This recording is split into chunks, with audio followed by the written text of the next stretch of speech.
want to invite us now to open our Bibles to Numbers chapter 20, the book of Numbers chapter 20. And we will be reading together the first 13 verses of that chapter.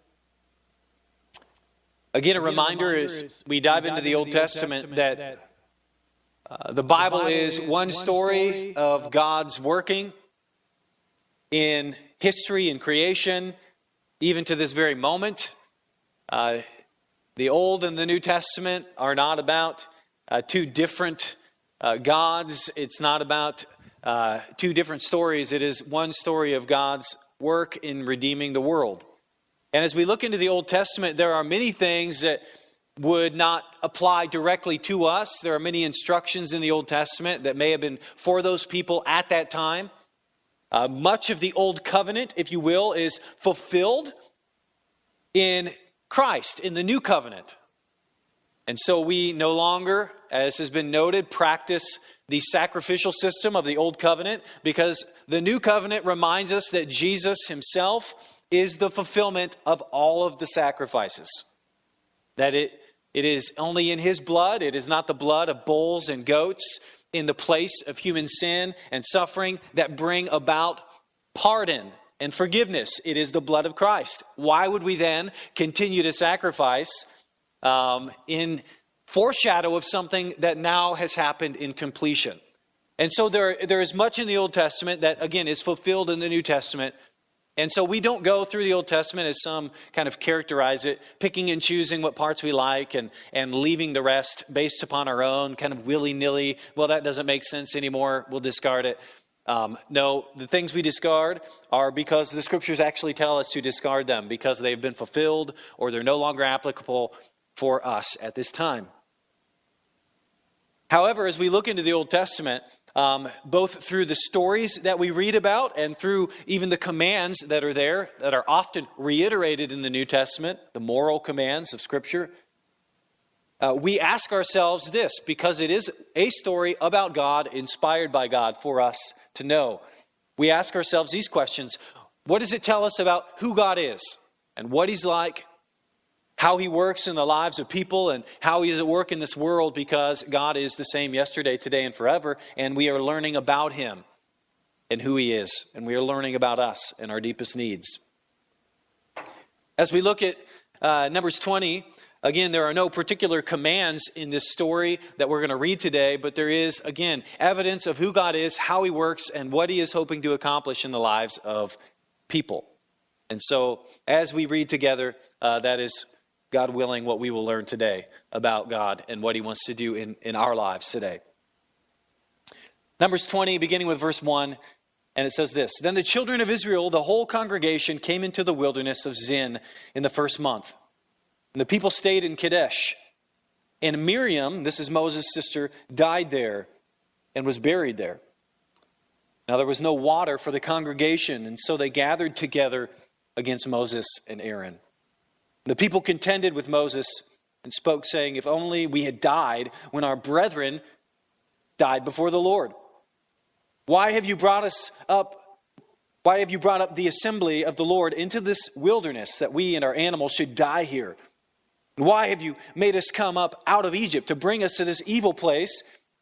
It is not a place of grain or figs or vines or pomegranates, nor is there any water to drink. So Moses and Aaron went from the presence of the assembly to the door of the tabernacle of meeting, and they fell on their faces. And the glory of the Lord appeared to them. Then the Lord spoke to Moses, saying, take the rod, you and your brother Aaron, gather the congregation together, speak to the rock before their eyes, and it will yield its water. Thus you shall bring water for them out of the rock, and give drink to the congregation and their animals. And so Moses took the rod from before the Lord as he commanded him. And Moses and Aaron gathered the assembly together before the rock. And he said to them, hear now, you rebels, must we bring water for you out of this rock? And Moses lifted his hand and struck the rock twice with his rod, and water came out abundantly. And the congregation and their animals drank.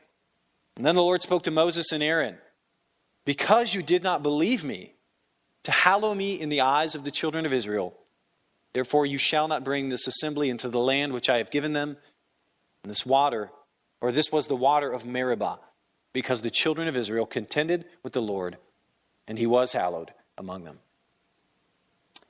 We'll end our reading there. This is an interesting story, one of the more tragic in the life of Moses, and it's not readily apparent about what exactly is the main issue here. It's hard to discern in terms of what actually was Moses' kind of big problem here. What was his big failure? And we're going to get to that. But I want to mention something here. The New Testament speaks about this in one specific clarifying way. It tells us in Corinthians that the people in the Old Testament drank from the same spiritual rock, and that rock was Christ. And so some have alluded, or I guess it's not something the Scriptures specifically state, and so there's some speculation here, but some have taken the issue here as one in allusion to Christ, so that what happened here is a big deal because of the New Testament reference to this rock being Christ. And so some have speculated that in terms of a spiritual lesson from this story, we read about many kind of parallels to the deliverance of Israel from Egypt in slavery, taken into the wilderness and delivered into the promised land. That is a picture of salvation in many different ways. And so some view this in that light. And so the idea that the rock, Moses, we are told here, strikes it twice. And in fact, there is another reference to this kind of same story. It's a different occasion, but the same kind of scenario in which already Moses in Exodus 17 and verse 6 struck a rock and water came forth. Some contend because of the New Testament reference to Jesus being the rock, and because of Hebrews 7:27 and other passages in the New Testament that talk about Jesus being crucified once for all, that this idea of the rock being struck twice, namely in Exodus 17 and then here, that it is a false picture of Jesus being the rock and only needing to be struck once. Can't necessarily prove that from Scripture, but some believe that that is a spiritual kind of illusion that is referenced here, and that is part of why Moses was commanded to not strike the rock, but to speak to the rock in this particular occasion. They would even go so far as to say that when Moses angrily struck the rock, he kind of marred the biblical typology of Christ as the rock, in this idea that Christ needed to be crucified again or something. So that is at work, and we'll leave that to your own study and commentating or looking into commentators on that various aspect. Others believe that there is a spiritual kind of picture here in terms of entering into the promised land, that Moses being kind of the picture of the law, the lawgiver. We read about this in John, right? The law came through Moses. And that can't get you into the promised land, right? Just the law. And so that Joshua, whose name would be, right, our God saves, is needed and really the one who ends up taking them into the promised land. Again, there's not something in Scripture that explicitly tells us that Moses represents the law and he couldn't take them into the land, and neither can God's law or just merely the law in and of itself take you to heaven or into God's promised land. Only God can save, and so Joshua leads the people into the promised land. That is indeed a spiritual truth. Whether or not that is intended for us to be captured here, again, we'll leave that for you guys to kind of debate among yourselves. Here's a truth that's present in this story that I think is applicable for us today and needful for us to know. And it is related to God's grace, in that however we understand, and we'll kind of tease this out a little bit, Moses obviously did not do what God wanted in the way that he wanted. Moses, we are later told, actually rebelled against God. He had a lack of faith or trust in God in this moment. And yet God, in spite of Moses' failure in this moment, what do we see coming out of the rock? Right, we see water graciously provided for the people and their animals. And the truth in that is this. Right, sometimes we mistakenly assume that when God uses or works through a person or a ministry or a situation, that somehow God is ordaining that situation and approving everything about it. And here we are reminded that may not be the case.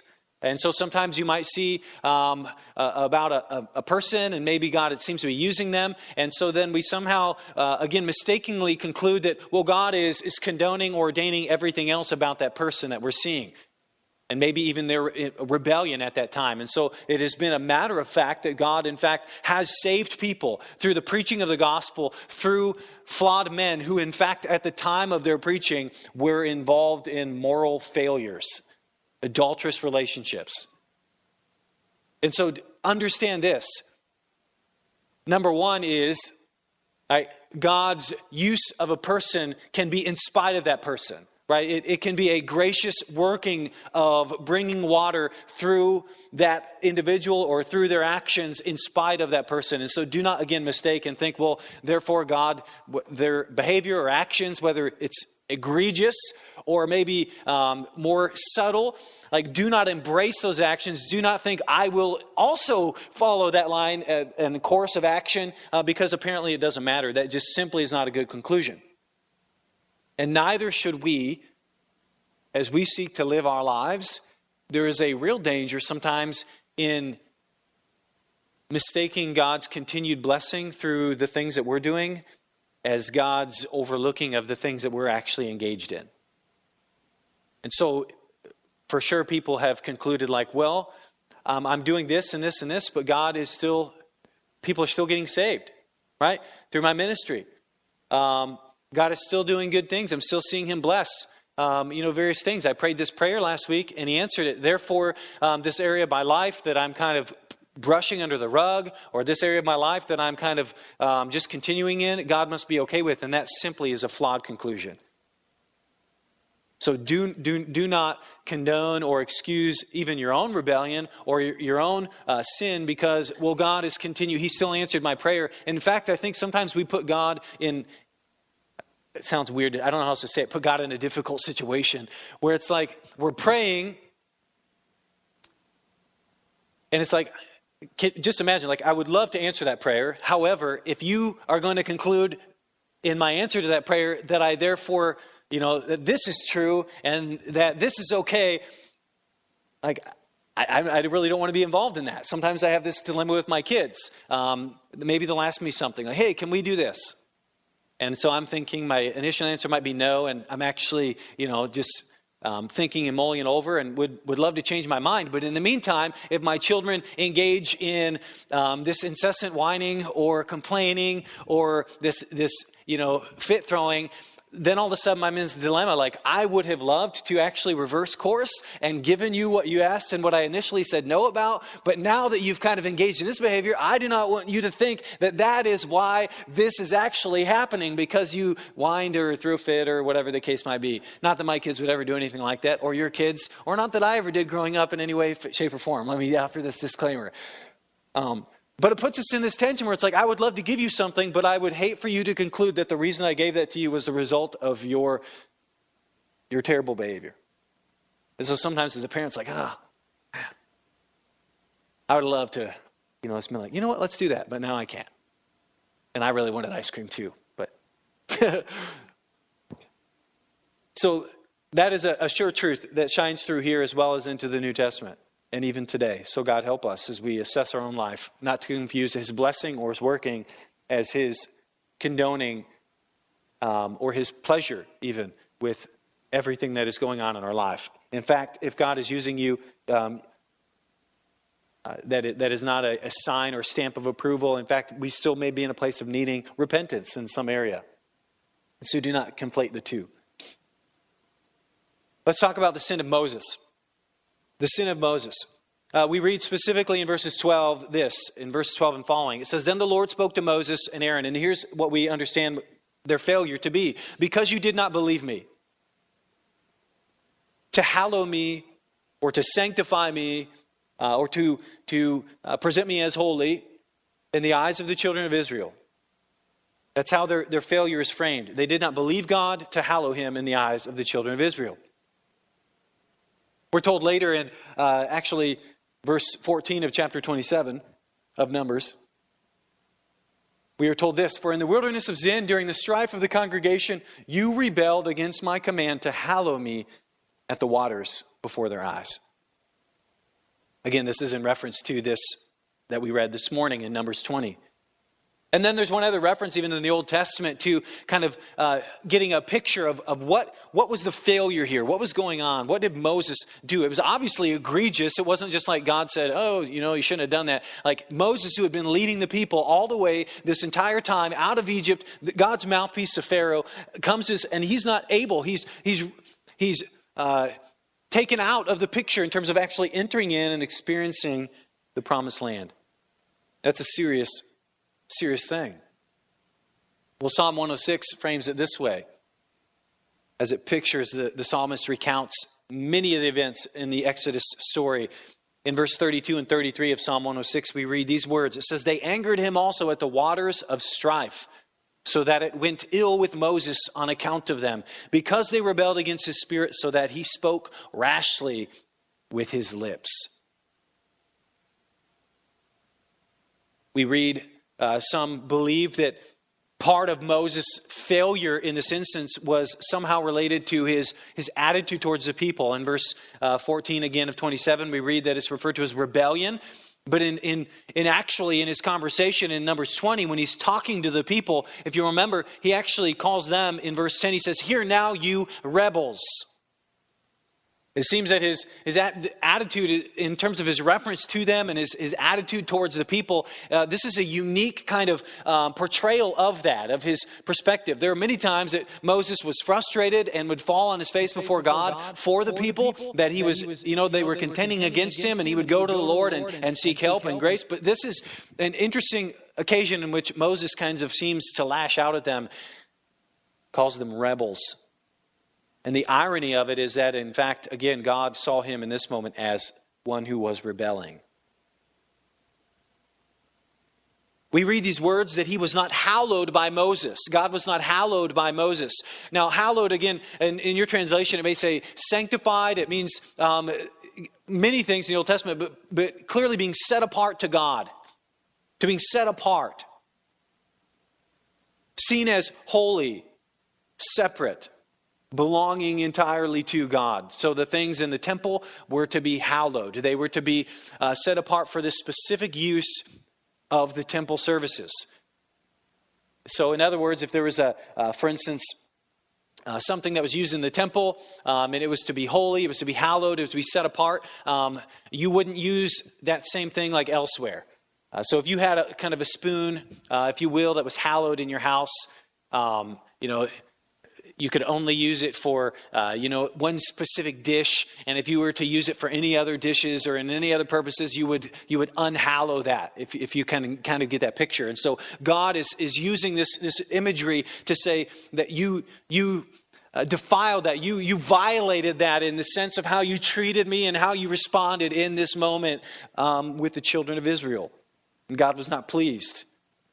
That could have been in his anger towards the people, as it seems, again, he's pictured as this, "You rebels, must I bring water for you out of this rock?" He just seems very frustrated, and it's hard sometimes in just reading an account, especially from a different culture, understanding like all of the varying dynamics. There's no emojis here, if you will, for us to kind of picture, there's not an angry face next to, in the Hebrew scriptures. And so it's hard to get and grasp all of the emotion and things that are going on.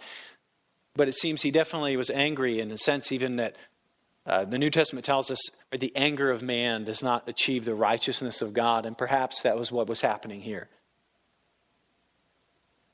Perhaps he was not hallowed because of Moses' failure to obey the specifics of the command of the Lord.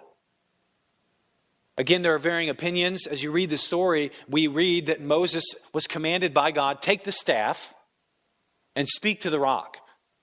Now some conclude, okay, so was it implied that he was to strike the rock because God told him to take the staff and maybe he struck it twice? That seems a little weird to me. Like, you have the staff, water come out of this rock, whatever. I kind of would see, just from my perception and understanding of all that's going on, the realization that something terrible happened. I wonder if God, told Moses to speak to the rock. Yes, he had a staff that was always a symbol of kind of his authority, and he seemed to have it kind of in all of these occasions. But I imagine in my mind the situation going down like this, right? For some reason, Moses struck the rock. Maybe it's because that's what God did before. We'll talk a little bit more about that. But that's what he seems to have done. And I wonder if there wasn't a longer pause that we can't necessarily read here as we just read he struck the rock twice. Perhaps Moses struck the rock and nothing happened. Perhaps he angrily and violently struck the rock again. We aren't told how much time elapses between the first strike and the second strike. If it was just like, twice. Maybe it was an accidental hit, a drummer, just kind of that reverberation came down on the rock again. Like, I don't know what your perception of is in terms of it striking the rock twice, but it was something wrong. It was something that violated God's holiness, that unhallowed him in front of the people. And so I think he should have spoken to the rock. I think that was the command of the Lord. Speak to the rock. Perhaps Moses, that was out of line with his past experience, without of his thing. But he strikes the rock. Maybe nothing happens. And then he strikes the rock again. And God graciously gives water to the people. Again, we are left without absolute clarity on what was happening. Only that what happened displeased the Lord in such a way that Moses there were severe consequences for it. I also can't help but wonder that the scripture isn't explicit about in terms of the connection between Miriam's death and these events. And I can't help but wonder if Moses wasn't grieving. And I can't help but if Moses wasn't affected by that grief.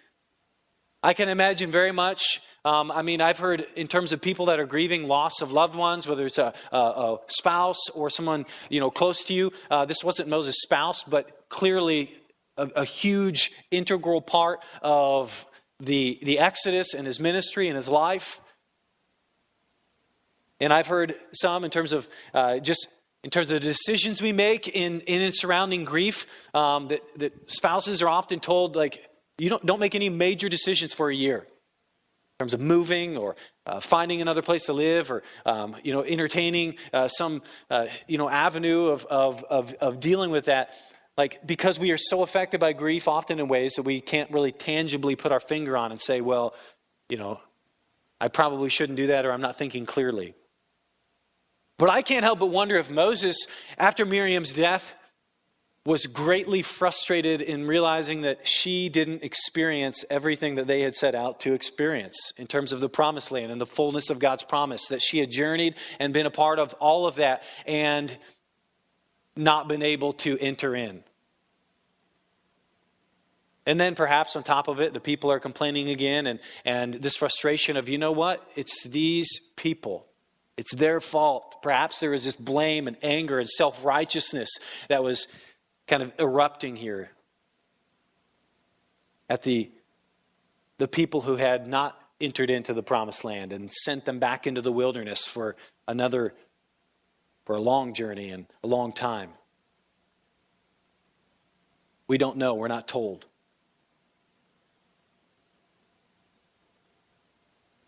I think it's important to note that we are called to hallow the Lord. If we're looking at our own life and our call to present God as holy to the people in the world, to be a light, to be a testimony, to be the fragrance of Christ. We are called to be a holy people, set apart unto God. Like, that is our calling today.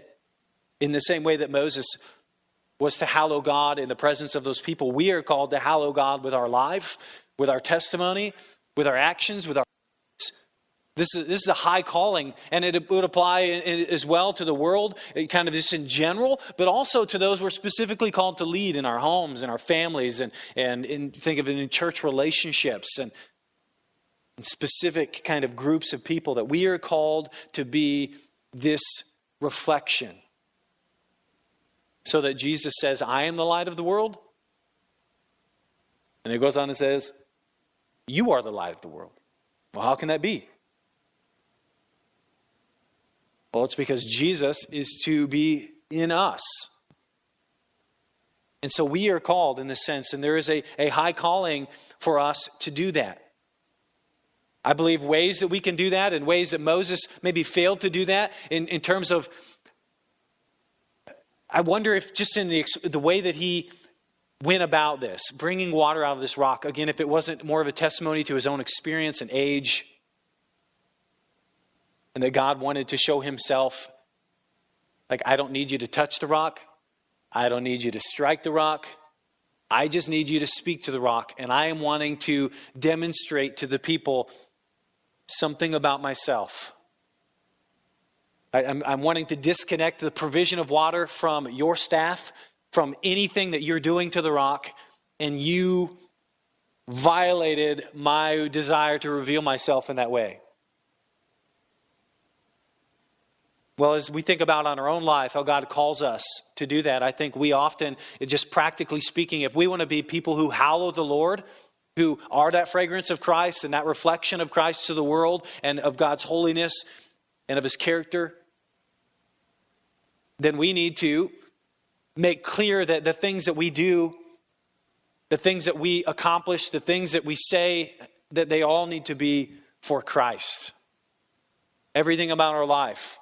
To make it as clear as possible that it's because of Jesus that I am the way that I am. It's because of Jesus that I can love the way that I love. It's because of God and his work in my life that I can do the things that I can do. And to be people who are constantly pointing not to our own experience and our own wisdom and our own kind of strength or our own kind of accomplishments or abilities, but we're constantly kind of deflecting that to God as the source of everything that we do, whether it's in our character and the words that we speak, and to often loudly and often make that just the blatant reality of our testimony, that I am who I am because of Christ. I do what I do because of God. Always and often in society, in our workplaces, in our homes, that we would hallow God in all those things and show him as the one who is holy and faithful and true and gracious and merciful and kind.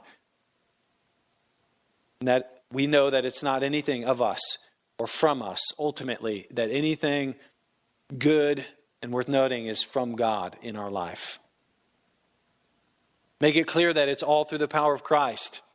Make it clear that it's because of his presence and his spirit and his grace that we can be and accomplish and do and have peace and have joy and be faithful and endure and persevere. Make it a testimony to our kids and grandkids, to everyone that we know, to hallow God in their presence, that he is the source of our life. He is our salvation. He is our hope. He is our joy. He is what makes life worth living. He is what makes another day worth enduring. It is because of Christ. And even in this day, in this society, in the circumstances that we're in, to make it known that it's not because of XYZ, but it's because of Christ. That is who sustains us. That is how we continue on. That is how we persevere. And let us hallow him in the presence of the people. One way to do that is through testimony. We do testimony times here every fifth Sunday, every month with 5 Sundays, and try to incorporate that on occasion, but where we can give opportunity to people to say, let's exalt Christ as the one who's sustaining our life and the one who's making life worth living, as the one who's holding us together and the world together by the word of his power. Acknowledge him. Physically say it. That is one way we can hallow the Lord.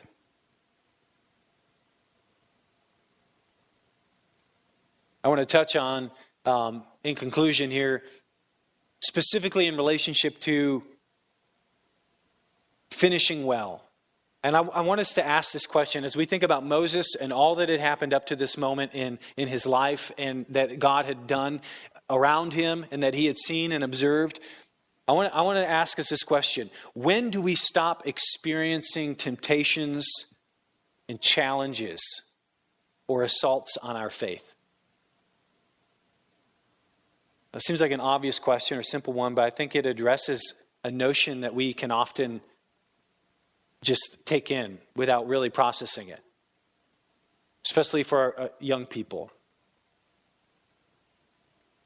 When do we stop experiencing temptation? And all of the older people said, never. I think there's a danger sometimes when we assume, I remember as a young person assuming that being a Christian would be easier as you got older. I mean, you just observed and you're like, man, older people, they don't really care about the clothes they wear, right? They don't seem to be so affected by peer pressure and things that just, particularly as a young person, it's like, you think it's going to things get easier, temptations, the pressures of life and peers and groups and all of those things. But the challenge is, right, temptations, you do not reach a certain age and it's like, nope, I'm just, took her out of gear and popped her into neutral and we're just coasting on in. And I think the story of Moses reminds us of that. That Moses, after all he had been through, in spite of his age, in spite of his experience, in spite of all that he had observed,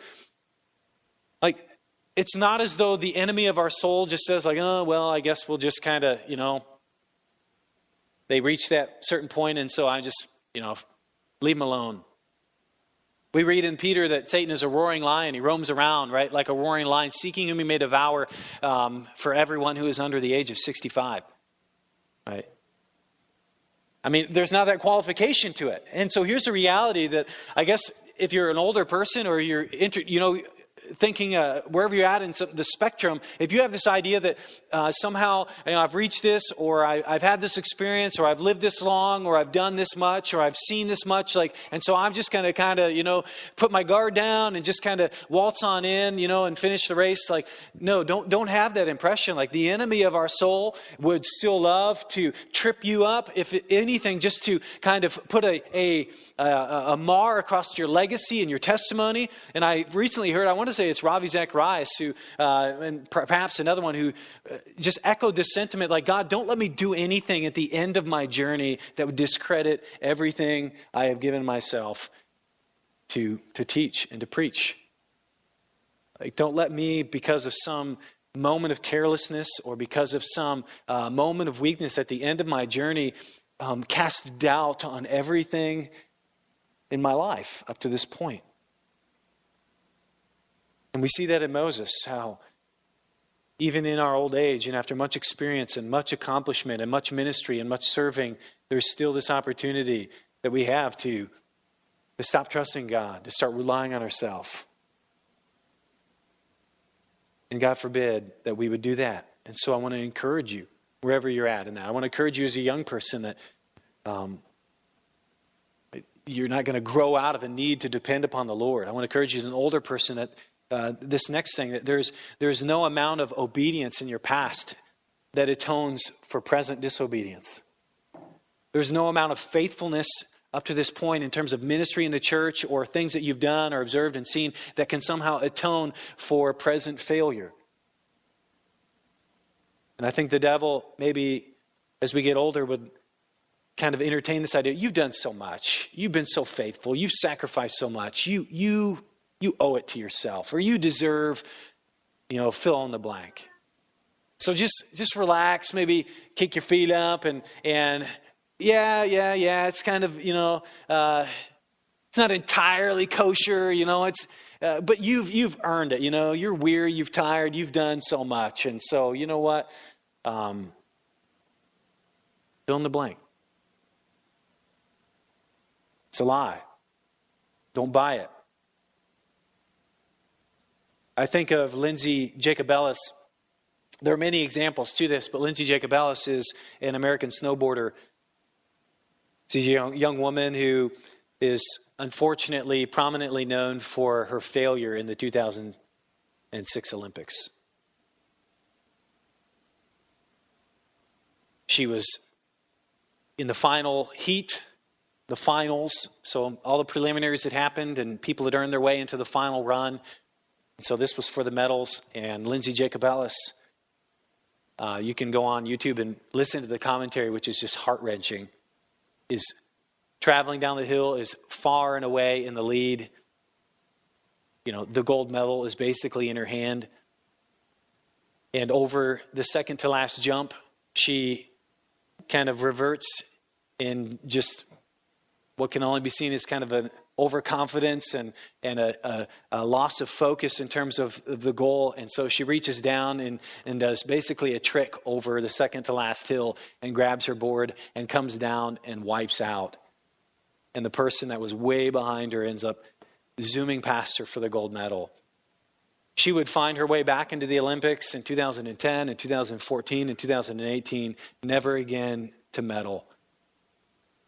And so that gold medal, in a moment of kind of carelessness, in a thought that I'm so far ahead, in a moment of confidence, maybe overconfidence in the flesh and her own ability, and a loss of sight in terms of the sobriety and all that was at stake, right? She falters and loses it. There are many illustrations of that. You can go on and watch a man from Oregon as he rounds the lap in a race and pumps the crowd to kind of cheer him onto the finish line, as another runner from Washington University edges him out, pumping with all his might in the final a milliseconds of the race, and he loses. Let us not become such that we are so close to the finish line in our perception, that we've done so much work that it's almost there, that we somehow kind of just put an undue confidence in our flesh and our abilities and our experience and the things we've done and what we've worked for, and that we would just continue to run with perseverance and finish well the race that is before us. For those in our youth, let us not rely on our strength and energy and apparent immortality.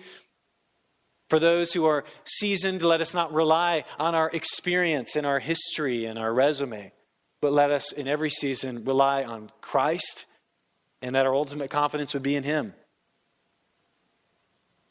Let us not become self-righteous and angry at those who become inconvenient to us or become hindrances to what we feel God would ultimately want to be doing. But let us all soberly and completely and humbly be dependent upon Christ and know that He is the source of everything that we are and ever hope to be, everything that we will accomplish and ever is worth accomplishing.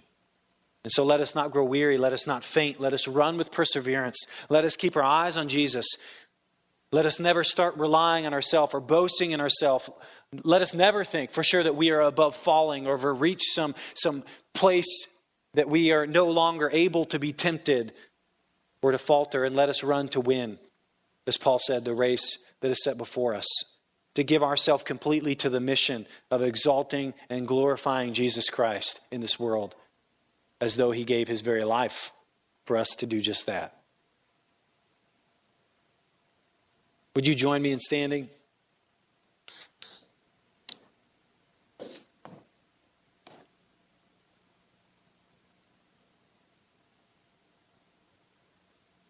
I want us to close just singing a cappella together a song that's familiar to you, that I think kind of highlights and pictures the attitude and the mentality that we need to have as we enter the race and run this race that God has set before us. It's a song called Amazing Grace. Has anybody ever heard it? I'm still amazed that this song is so popular in our culture. It's as though we somehow don't even think about the first couple of lines, which says, God saved a wretch like me. I wish that our culture and everyone who sings the song would just take a moment and actually think about what we seem to be confessing in that moment, about who we really are and what our truest and greatest need is. For the world, every woman, man, boy, and girl needs a Savior, needs the forgiveness that is only found in Jesus Christ. And this song acknowledges that, and that's important for us who are seasoned, who have been living with Jesus, walking with Jesus, serving Jesus for years and years and decades, because there will never be a place where you can set that aside and somehow finish on your own fumes and finish on your own kind of resume and your experience and the things you've accomplished. There is never a point at which we can leave the foot of the cross and somehow begin just thinking and boasting in and being confident in ourselves, as though we've earned it from here. No, all of us at every moment of our life, from the very moment of our salvation until we reach our final destination, we are dependent and fully throwing ourselves on the cross of Jesus Christ. realizing that it indeed is only because of his grace, his amazing grace. For without it, we would be blind. We would be dead. And that never changes. Never. Not for a pastor, not for a missionary, not for a lifelong Sunday school teacher. It never changes. And when we forget that, I believe it results in the anger we saw in Moses, and we fail to hallow him in front of the people. It goes on to sing about God's faithfulness, his persistent grace, that the same grace that called us will lead us home for every trial and challenge. And you guys know the lyrics, I think. So would you join me in singing that as we close our time together, and I'll close this in a word of prayer.